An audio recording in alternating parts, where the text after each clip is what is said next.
Hello, in this video we will see how to define workflow in Smart HCM 4.0. We will create a structure for workflow and then we will define workflow. Then we will associate this workflow with leave and my team widget. So we will go in setting, apply sales service, workflow management setup, and we will open workflow structure and define workflow. So create any workflow in Smart HCM 4.0, we need to first create the structure of that workflow. Then on the basis of this structure, we can define the workflow. So we will create add new button and we will give the name for this workflow. So let's say we give name leave workflow. We will set the priority, which will be assigned authority or job assignment. We can choose any one of these. So it will create a first level here. On this first level, we will assign rights that this level can cancel, approve, reject, and revoke the leave. We'll save it, and we will create another level. We'll give it name level 2, and this level can cancel, forward, reject a leave. Then we will create another level. We'll give it a name level 3. This can also cancel, forward, and reject a leave. Similarly, we can create as many as level we want. So let's create another level 4. And this can also cancel, forward, and reject a leave. So this is how we define the structure of workflow. So we see here there are some old structure available, and we just created leave workflow structure, new one. Then we will go and define workflow, and from here we will choose newly created structure.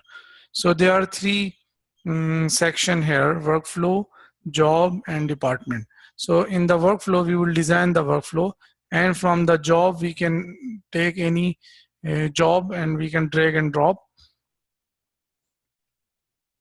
And from department we can choose any department and we can drag and drop here. So for example, we will choose the CEO job. We will drag and drop here. So it will be available here as a node. Then under this we can assign different people, or we can assign a different department who will be reporting to this CEO position. So let's say we also drag and drop CTO here, and we will add it as a child. So once we add it as a child, so it will be reporting to CEO. So any leave applied by CTO will go to the CEO.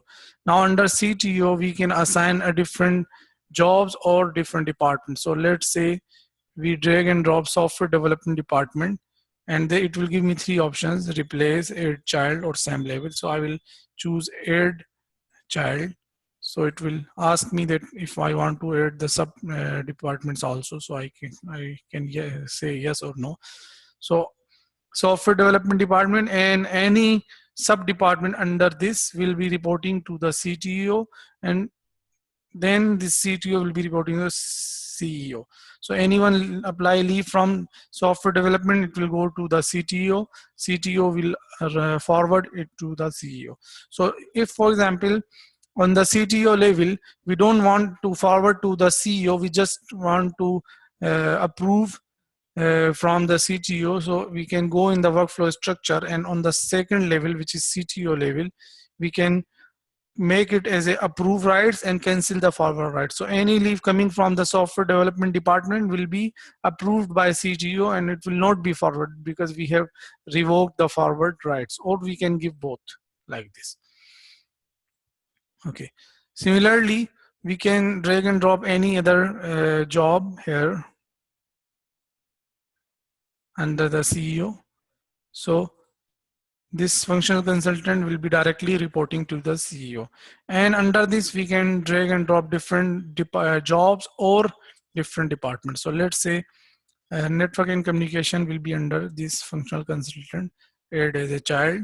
Yes.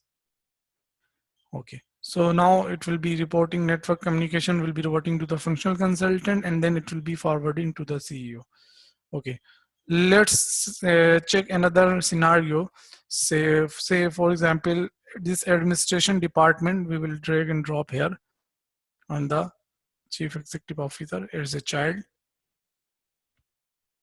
So now I will choose this and I will come.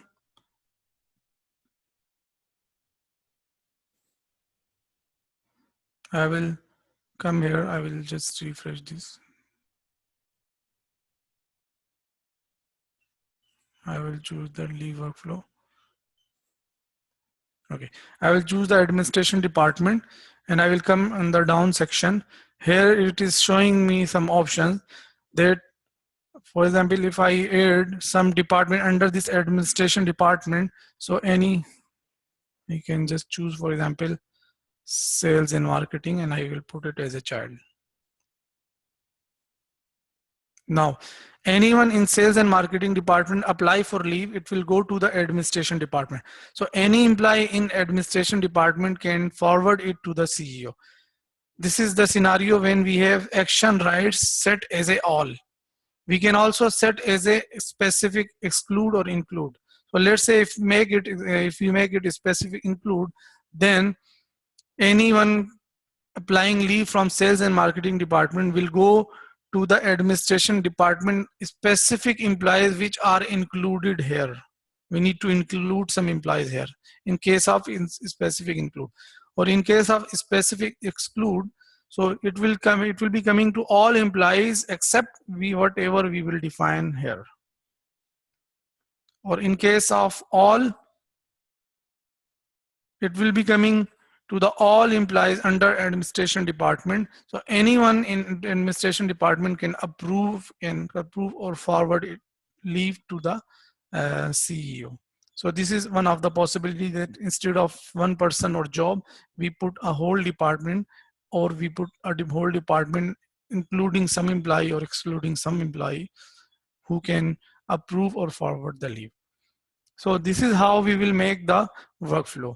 Once we finish with the workflow, we can define whatever departments are coming, whatever jobs are coming. After that, we will associate this with the leave. So we will go human resource and leave module, and we will choose the leave type. So under the leave type, we will see all the leaves available. We can choose any leave, we can amend it, and we can associate with any leave workflow we have just created. So we have just created leave workflow, we will save it, and we will save again. So annual leave, anyone have annual leave will apply, it will follow this leave workflow which we have just defined. Similarly, we can associate any other leave, like for example medical leave, also with the new leave workflow, and save it. Okay, so this is how we will associate with the leave.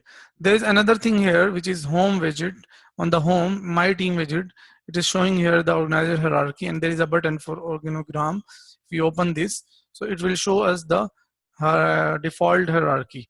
We can set this default hierarchy in system default. It will show here all, but one we can set as a default. So if we go in setting, in journal setup and system default, and we search for workflow,